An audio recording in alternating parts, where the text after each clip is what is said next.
তাই উনি এদের ধরে বশ করে রেখেছেন? হ্যাঁ, ঠিক তাই। কিন্তু ওই পিশাচিত্ত গুরুর কথা তো মিথ্যে হয়ে যাচ্ছে। কারণ বশ হয়ে থাকলে কি করে মারবে বলুন? তাই তাই আমরা ভাবছিলাম যদি অন্য কোনো বিক্রম থেকে থাকে। না, তা নেই। থাকলে আমি জানতাম। তাহলে তো খুব বিপদ পণ্ডিত মশাই। তার মানে আপনারা হাল ছেড়ে দিচ্ছেন আমাদের আমাদের এমনি করে ভরসা দিয়ে? কানু কানু কানু কানু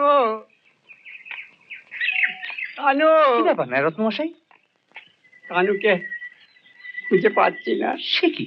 হ্যাঁ, আমি পুজোয় বসেছিলাম, এমন সময় পালিয়ে গেছে। পালিয়ে গেছে? কোথায়? একটা কথা নাই